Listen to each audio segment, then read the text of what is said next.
Siwak adalah sunnah. Caranya mulut sebelah kanan dulu, baru sebelah kiri. Itu begitu dalam kita bersiwak. Hadis ini ditaruh di nomor 1 sebelum ngomongin tata cara wudhu, menunjukkan bahwa pengarang kitab Bulughul Maram mengatakan siwak sunnah wudhu posisinya sebelum cuci telapak tangan. Tapi kalau saudara dengar ada ulama sesudah cuci telapak tangan, maknanya sebelum kumur posisinya. Perbedaan ini akan menentukan pada niat dalam bersiwak ketika wudhu. Kalau sebelum cuci tangan niat bersiwak, kalau sesudah cuci tangan tidak perlu niat, udah include begitu. Kayak tawaf umroh, udah niat ihram, udah tawaf aja, udah include di niat sono, meski dia rukun, include begitu. Ini diantara makna dari hadis yang kita bisa ambil, dan masih banyak sebetulnya ajaran-ajaran ini, tapi saya kira sekelumit ini bisa kita fahami dari hadis laula an asyqa ala ummati la amartuhum bisiwak ma'a kulli wudu. Ini saudara, kalau Imam Ahmad wajib kalau nggak bersiwak wudunya nggak sah. Berat. Coba, kan sholat kita gak sah ya kan? Maka kata Nabi, andai enggak memberati, berat. Karena wudhu ini bakal ke sholat ini. Maka madhab Syafi'i ini sunnat bersiwak. Dan juga jumhur ulama mengatakan siwak ini adalah hukumnya sunnat setiap mau wudhu. Dan banyak sekali lah sunnah-sunnah siwak ini ditulis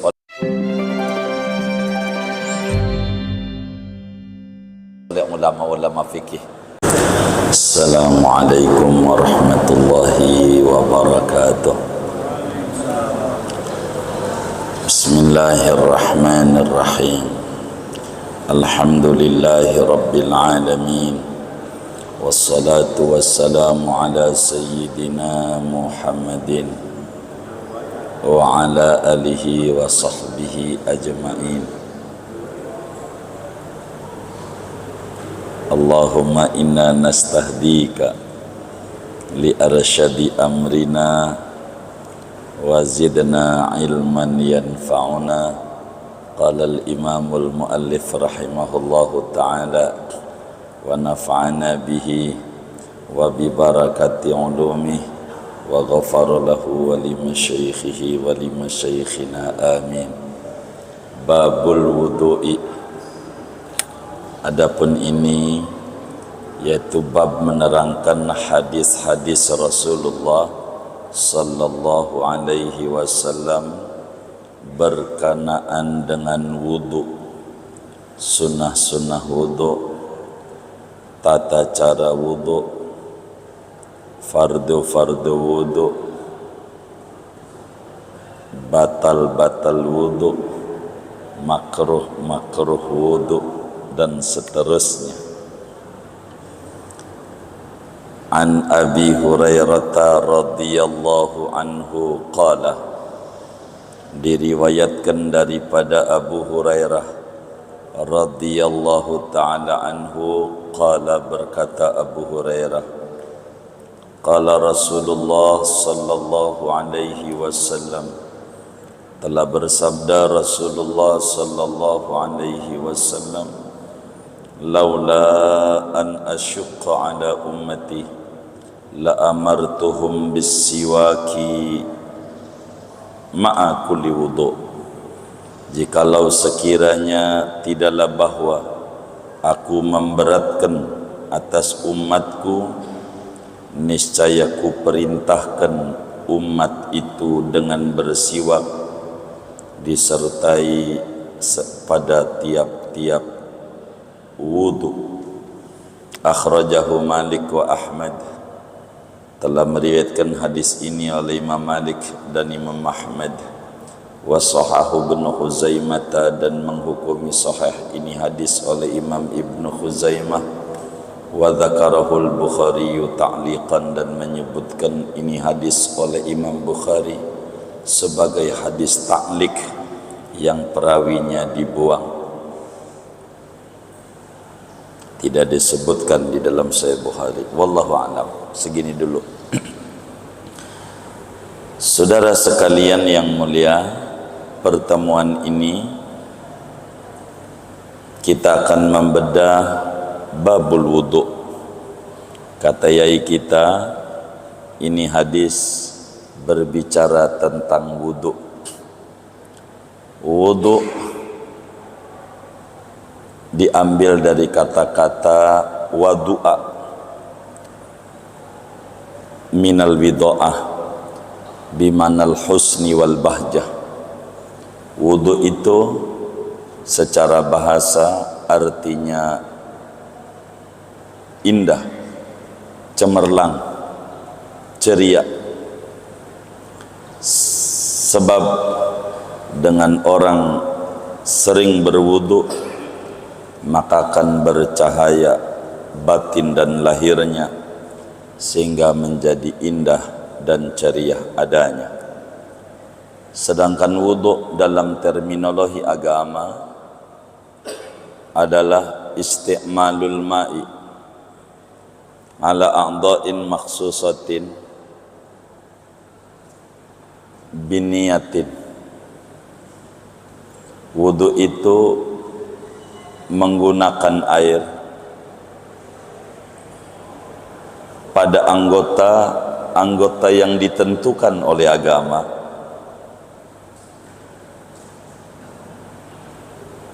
dimulai dengan niat.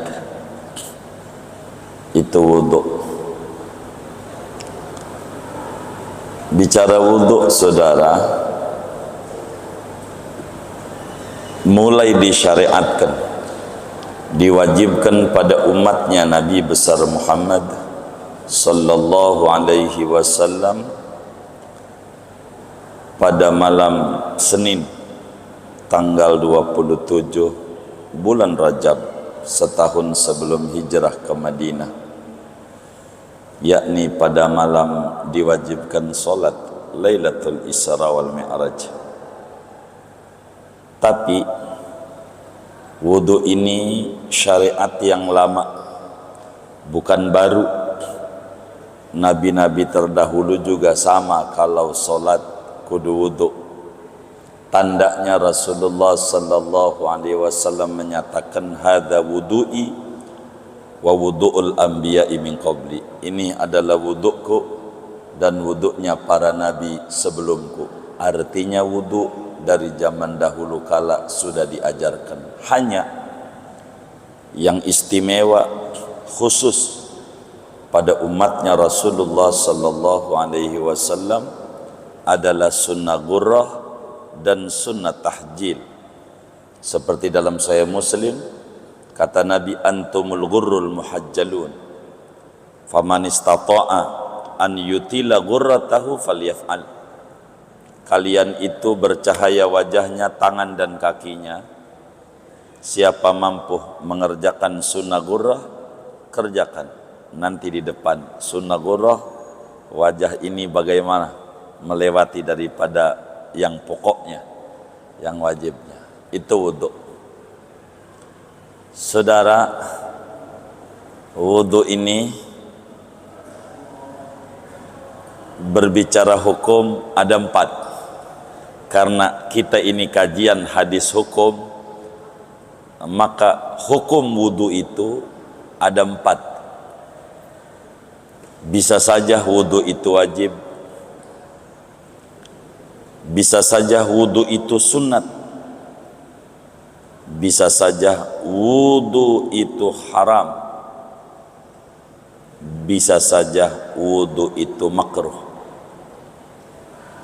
Tidak ada wudu mubah dalam pandangan hukum Islam. Kapan wudu itu wajib? Di antaranya mau sholat dan semisalnya, mau tawaf, itu wajib wudu. Kata Allah dalam Al-Quran pada surat Al-Ma'idah ayat 6, ya ayyuhalladzina amanu idza qumtum ila sholati faghsilu wujuhakum wa aydiyakum ilal marafiq wamsahu bi ru'usikum wa arjulakum ilal ka'bain. Wudu itu wajib kalau mau sholat. Itu berarti hukum wudu wajib. Kedua, wudu itu hukumnya sunnat. Kapan wudu itu sunnat? Banyak. Contohnya tajdidul wudu, memperbaharui wudu. Bila mana wudu itu sudah dipakai sholat. Kita udah sholat maghrib umpamanya, ngaji di masjid itu sampai isya, belum batal wudu kita, tapi masuk waktu isya, maka sunnat hukumnya wudu lagi, namanya tajdidul wudu. Zahir Quran, ya ayyuhalladzina amanu idza qumtum ila sholati faghsilu. Zahir Quran sama ada batal, sama ada tidak batal. Meski begitu nanti di tafsirnya Jalalain aja yang kecil, ay wa antum muhdisuna faghsilu wujuhakum.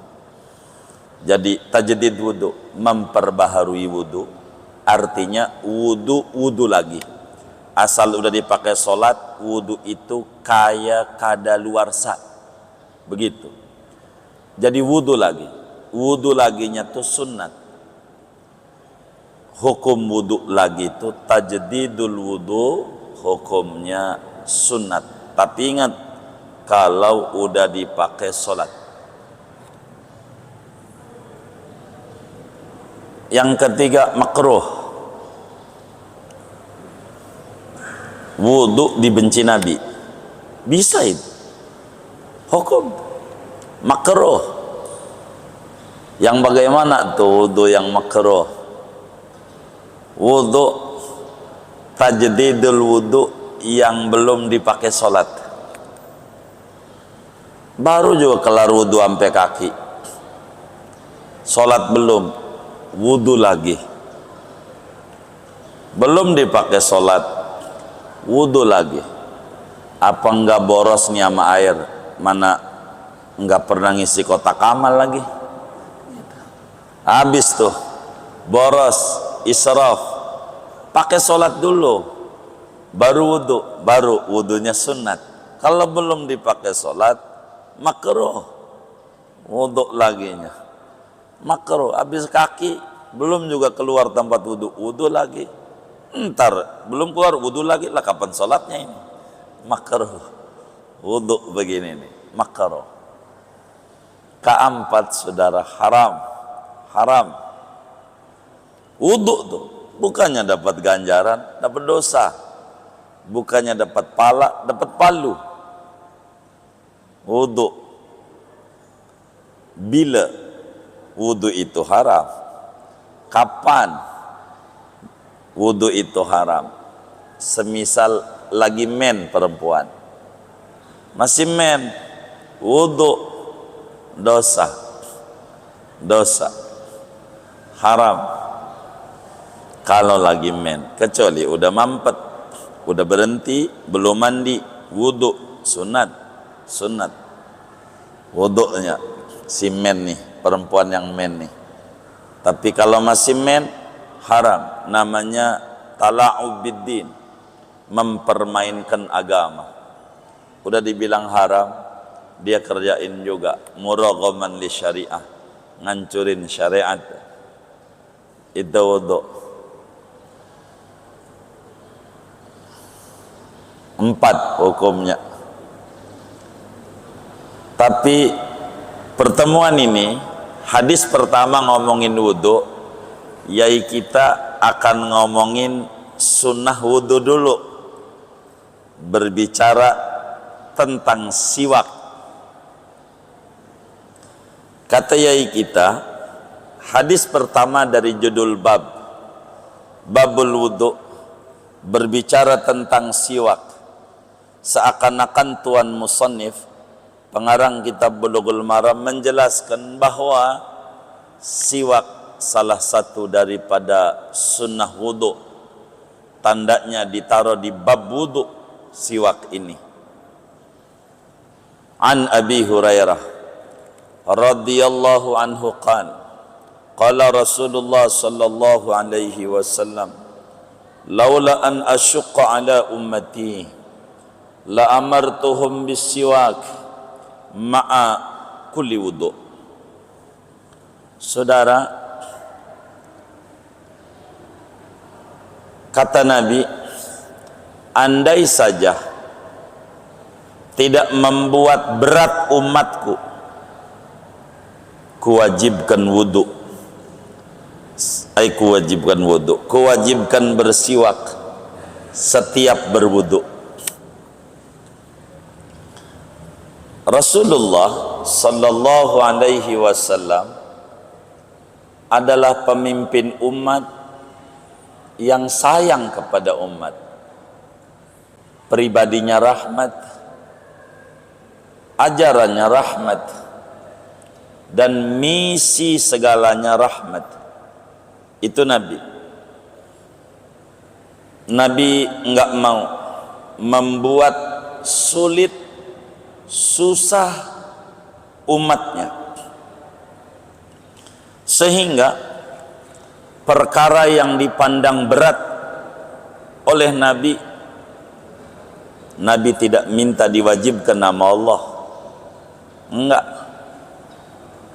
Enggak diwajibkan nama umat oleh Nabi, karena bakal berat.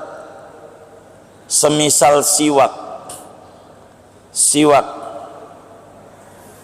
setiap wudhu, padahal di dalam siwak itu begitu banyak manfaat, baik manfaat dari aspek agama maupun manfaat dari aspek duniawi maupun manfaat dari aspek ukhrawi. Siwak tidak diwajibkan oleh Rasulullah karena kasihan nama umat. Nanti kalau enggak dikerjakan dosa, nambah dosa dari yang ada aja dosa sudah banyak, nambah dosa lagi. Itu betapa sayangnya Rasulullah kepada umat. Maka hadis ini, saudara, menerangkan tentang disyariatkan dalam Islam bersiwak. Bahkan para ulama menjelaskan hadis tentang siwak lebih dari 100 hadis, hampir mencapai batas mutawatir, saking pentingnya siwak ini, saudara. Apa sih siwak? Siwak itu, saudara, ada dua pengertian. Menurut bahasa, siwak itu adalah alatud dalki, alat untuk menggosok, mau gigi mau bukan gigi, namanya siwak bahasa Arabnya. Namun dalam terminologi agama, saudara, siwak itu adalah isti'malu udin au nahwihi fi tandhifil asnani wa mahawlaha taqarruban ilallahi ta'ala. Siwak itu adalah menggunakan kayu atau semacamnya, kayak sikat gigi, pada membersihkan gigi dan sekitarnya, semata-mata niat ibadah, mendekatkan diri kepada Allah subhanahu wa ta'ala. itu disebut siwak. Hadis ini Nabi menyatakan, la amartuhum, niscaya ku perintahkan wajib bersiwak. Zahirnya kaya wajib, tapi nabinya mengawali, andai enggak bikin berat. Nabi sayang sama umat, khawatir berat, jadi tidak diwajibkan, hanya siwak hukumnya sunnah. Dari hadis ini kita bisa ambil bahwa siwak itu hukumnya sunnah. Dalam satu hadis Nabi menyampaikan, as-siwaku matharatun lil fami mardatun lirrabb. Siwak itu membersihkan daripada kita punya mulut dan membuat ridha Allah Subhanahu wa ta'ala.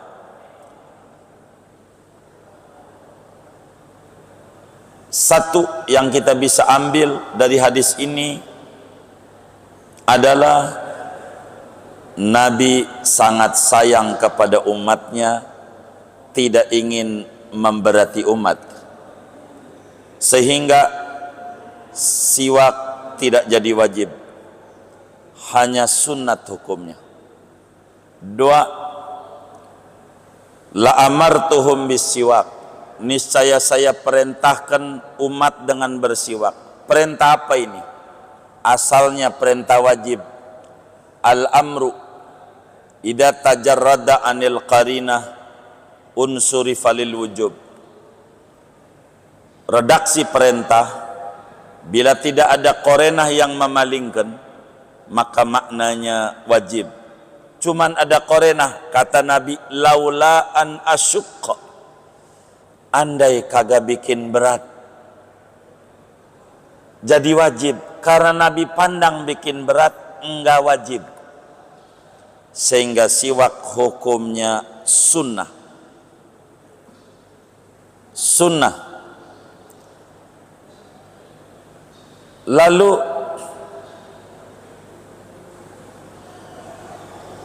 kapan waktunya siwak? Secara umum siwak itu hukumnya sunat kapan saja, mau siang, mau malam, mau habis makan, mau bukan makan, mau wudu, mau bukan wudu. Secara umum siwak ini hukumnya sunnah, kecuali di dalam mazhab Syafi'i, nanti ada hadis di depan, sedang puasa. Kalau dari zahir hadis enggak ngomongin maukah dia puasa, mau dia tidak puasa, sunnah siwak. Tapi ada hadis yang menerangkan, la khalufu famis shaim atyabu indallahi ta'ala min rihil misk. Sungguh bau mulutnya orang berpuasa lebih harum di mata Allah ketimbang daripada bau kasturi. Maka kata Imam Syafi'i radhiyallahu ta'ala di dalam mazhab Syafi'i, bagi orang berpuasa sesudah gelincir daripada matahari, dohor bahasa kita, makruh bersiwak, makruh, karena akan menghilangkan sesuatu yang bernilai tinggi di mata Allah. Habis dohor makruh sampai terbenam matahari, siwak makruh. Jadi enggak sunat bagi orang berpuasa.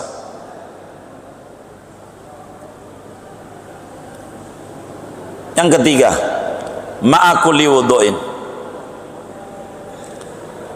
Siwak ini saudara hukumnya sunat, dan sunatnya bukan sekedar sunat karena memang siwak ini secara umum sunat kapan dan dimanapun. Maka ada beberapa tempat yang siwak itu hukumnya amat sangat sunat, disebut sunat muakkad. Dan ini Nabi memberi tegas pada hadis ini, ma'a kulli wudu. Salah satunya adalah ketika kita mau wudu. Yang keempat, hadis ini umum. Ketika wudu, kapan itu? Di wudunya, tempatnya. Ulama berbeda-beda. Pengarang daripada Bulughul Maram menaruh di awal, sebelum tata cara wudu. Itu menunjukkan siwak itu sunnah wudu sebelum berwudu. Berarti kalau sebelum berwudu, sebelum cuci tangan, sebelum ghuslul kaffain, basuh tangan, di situ tempatnya. Demikian Imam Romli dari ulama-ulama besar Mesir di dalam kitabnya Nihayatul Muhtaj, bahwa siwak itu sunat posisinya dalam wudu sebelum berwudu, yakni sebelum cuci tangan. Sebelum cuci tangan. Jadi sebelum cuci tangan kita bersiwak dulu. Alatnya apa?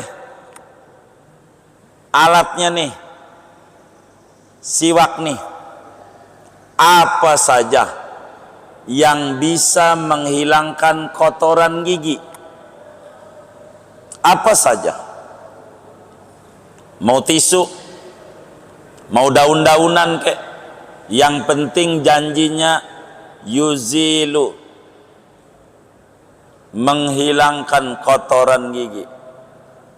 Tapi yang paling afdol adalah kayu arok. Kayu arok adanya di Arab tuh, arok, nama pohon. Itu paling gede ganjaran bersiwak. Kayu arok dibasahi dah pakai air. Saya bawa enggak ini?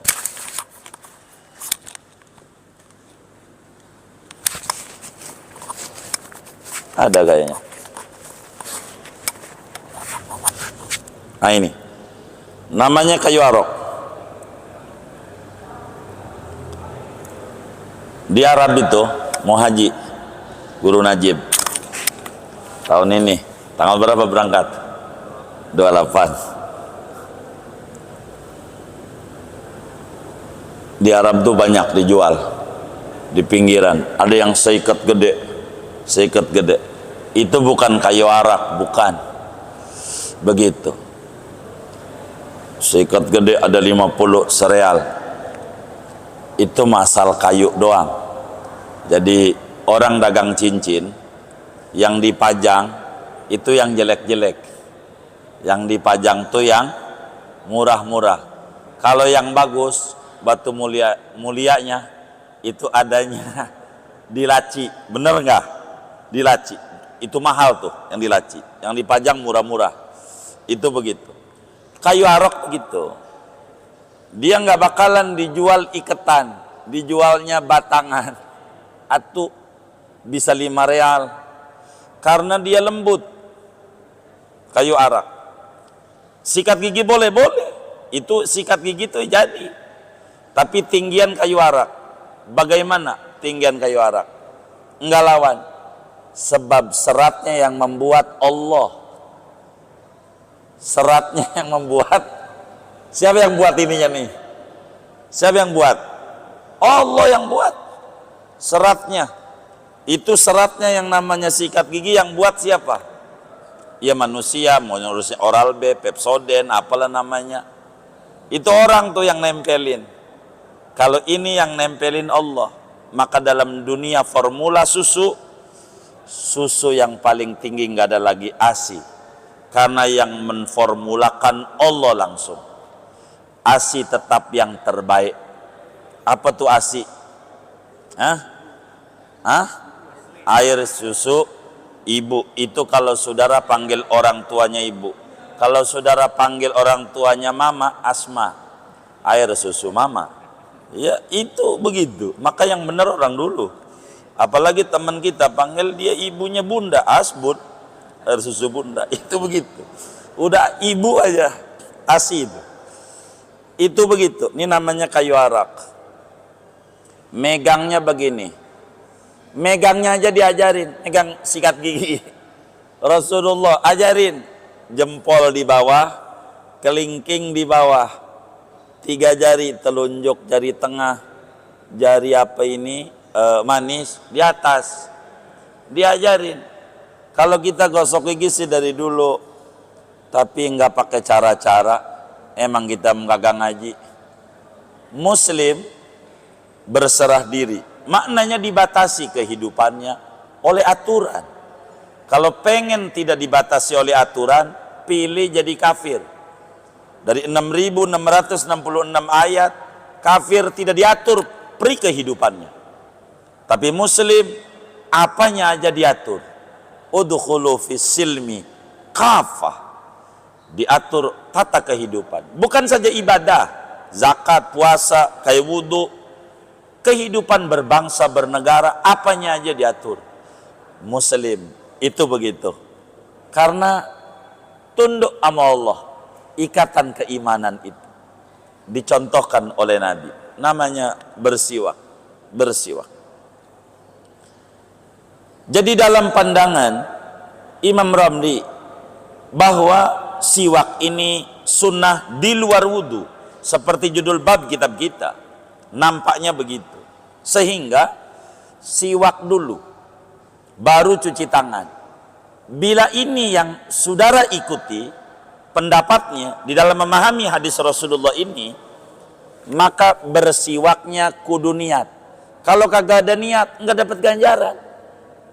Main gosok gigi, gosok aja saban hari, nggak ada ganjaran. Alangkah ruginya berapa puluh tahun tuh ganjaran terbuang sia-sia kerjaannya, nggak niat ibadah. Wong siwak ini adalah menggunakan alat kayu dan semacamnya, semacam gosok gigi, ada sikat gigi, niatnya ibadah, sehingga ada niat. Kita harus niat nawaitul istiyaka sunnatan lillahi ta'ala. Wis bahasa Indonesia aja, kita menghafal bahasa Arab puyeng.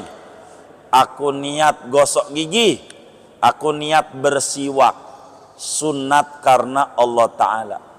Ada ganjarannya bersiwaknya tuh, ada ganjarannya bersiwaknya tuh, ada ganjarannya. Dari mana? Innamal a'malu binniyat wa innamal likulli imri'in ma nawa. Ada ganjaran. Nawaitul istiyaka sunnatan lillahi ta'ala. Aku niat bersiwak sunnat karena Allah Ta'ala, dapat ganjaran. Bersiwak kudu niat tuh. Kalau di wudu, kalau posisi siwaknya sebelum cuci telapak tangan, basuh telapak tangan. Yang kedua, karena bahasa nabinya ma'akuli wudu, bersama. Bersama itu berarti udah di tengah. Kalau bersama, jalan bareng. Kalau jalan bareng berarti posisinya sudah wudu. Apa tuh sudah wudu? Sesudah basuh telapak tangan, sebelum kumur-kumur. Ini kalimat ma'akuli wudu. Bunyi hadis tuh, memahami ma'a al-ma'iyah. Di mana ma'iyah ini? Maka ma'iyah ini, kata Imam Ibnu Hajar Al-Haytami di dalam kitabnya Tuhfatul Muhtaj, dan begitu juga ulama-ulama lain, posisi siwak ini adanya sesudah cuci tangan, sebelum kumur. Kalau di situ posisinya, maka siwaknya tidak perlu niat. Karena sudah niat waktu basuh telapak tangan aku niat mengerjakan sunnah-sunnah wudu, nawaitu ada'a sunanil wudu, sehingga ini udah masuk pada bagian wudu. Jadi posisi bersiwak dalam wudu ada dua pendapat. Yang pertama, sebelum wudu, artinya sebelum cuci tangan, berarti kudu ada niat. Yang kedua, sesudah cuci tangan sebelum kumur. Dari hadis ini juga, ma'a kuli wudu, maka enggak perlu niat. Kalau di situ, ini kita ngomongin wudu, Di luar ini nanti kita ngomongin niat, ya tentu ada niat gitu. Dalam berbicara wudu, siwak, maka siwak ini diajarin, gosok ke kanan, kanan dulu, karena Nabi itu suka kanan, ke kanan. Ini siwak nih, ke kanan, bagusnya dibasahin dengan air, biar ada lembut. Gosoknya ke kanan. Jadi nawaitul istiyaka sunatan lillahi ta'ala, aku niat bersiwak. Kanan atas, kanan bawah, kiri atas, kiri bawah tengah. Siwak nama. Sunnah bersiwak. Habis itu doa. Diajarin doa kalau habis gosok gigi. Biasanya kalau habis gosok gigi doa enggak? Innalillahi wa inna ilaihi raji'un. Udah umur segini belum baca doa. Kita baca doa. Ayo doa. Bismillahirrahmanirrahim. Bismillahirrahmanirrahim. Allahumma bayyid bihi asnani.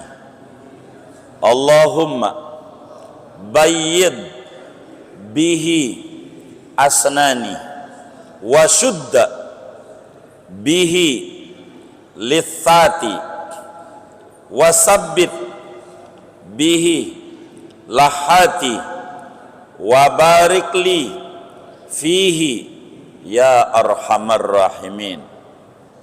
Ya Allah, dengan siwak ini ya Rabb, putihkan gigiku, kuatkan gusi-gusiku, karena betul baca Quran kita kalau giginya copot repot begitu.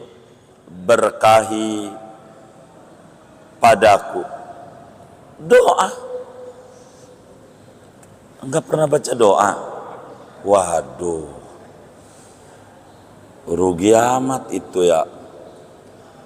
Allahumma bayyid bihi asnani wa syudda bihi litsati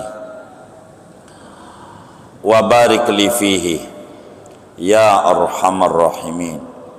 Begitulah kalau kita bersiwak. Apakah indah kuli wudu doang? Karena judul bab siwak ini bab wudu, maka siwak sunnah wudu. Tapi saudara, di luar ini masih ada sunnah-sunnah bersiwak. Kapan? Ketika mau sholat. Bahkan sholat 2 rakaat pakai siwak lebih gede daripada 70 rakaat tanpa siwak. Siwak ganjarannya gede. Pakai baju juga nggak apa-apa kalau nggak ada mah. Boleh. Yang penting alat bisa menghilangkan kotoran gigi. Ketiga, ketika kita bangun tidur, sunat bersiwak. Ini yang muakkad. Jadi pertama ketika mau wudu, kedua ketika mau sholat, ketiga ketika kita bangun dari tidur. Mana lagi? Keempat, ketika kita habis makan yang berbau busuk, ya bawang putih mentah, itu apa namanya, sunat daripada bersiwak. Sunat. Jadi di antara sunat kita bersiwak, satu ketika kita habis wudu, mau wudu. Kedua ketika kita mau sholat. Ketiga ketika kita bangun dari tidur. Keempat ketika berubahnya mulut kita dengan makan sesuatu yang berbau busuk, atau sesudah kita diam yang lama. Kelima ketika kita membaca Al-Quran dan semacamnya, baca hadis, baca kitab, ini sunat daripada kita berwudu, ay bersiwak. Rasulullah sallallahu alaihi wasallam bila bangun tidur menggosok beliau, dia punya mulutnya, lidah dengan bersiwak. Itu Nabi. Karena tidur itu diam yang lama akan berubah daripada kita punya bau mulut. Bagaimana alatnya ini kalau dengan jari telunjuk kasar, kapalan, tahu kapalan enggak? Boleh enggak? Para ulama bilang tidak hasil kalau dengan jari, kudu pakai alat lain. Bagaimana kalau jari telunjuk teman kita, jarinya teman kita kasar, boleh enggak? Ama agama boleh, hasil. Cuman ama dia boleh apa kagak? Ama dia, karena bukan tangan sendiri, boleh. Cuman ama dia kayaknya enggak boleh kayaknya. Ini orang kaya yang kayak begini nih. Orang kaya, dia punya karyawan, pakai begitu tuh, begitu. Imam Nawawi dalam kitab Al-Majmu' mengata tidak hasil dengan jari tangan sendiri. Berarti maknanya kalau jari tangan orang lain boleh siwak, cuman ama dia boleh apa kagak? Ya itu urusan dia tuh begitu. Singkatnya, siwak adalah sunnah. Caranya mulut sebelah kanan dulu, baru sebelah kiri. Itu begitu dalam kita bersiwak.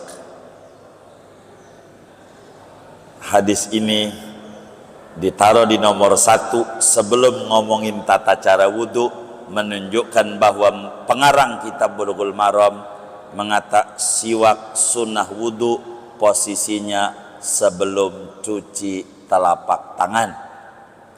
Tapi kalau saudara dengar ada ulama sesudah cuci telapak tangan, maknanya sebelum kumur posisinya. Perbedaan ini akan menentukan pada niat dalam bersiwak ketika wudu. Kalau sebelum cuci tangan niat bersiwak, kalau sesudah cuci tangan tidak perlu niat, udah include begitu. Kayak tawaf umroh, udah niat ihram, udah tawaf aja, udah include di niat sono, meski dia rukun, include begitu. Ini diantara makna dari hadis yang kita bisa ambil, dan masih banyak sebetulnya ajaran-ajaran ini, tapi saya kira sekelumit ini bisa kita fahami dari hadis, laula an asyqa ala ummati la amartuhum bisiwak ma'a kulli wudu. Ini saudara, kalau Imam Ahmad wajib, kalau nggak bersiwak wudunya nggak sah, berat. Coba kan sholat kita gak sah ya kan, maka kata Nabi, andai enggak memberati, berat, karena wudu ini bakal ke sholat ini. Maka madhab Syafi'i ini sunnat bersiwak, dan juga jumhur ulama mengata siwak ini adalah hukumnya sunnat setiap mau wudu. Dan banyak sekali lah sunnah-sunnah siwak ini ditulis oleh ulama-ulama fikih, tapi kajian kita enggak mau dipanjangkan.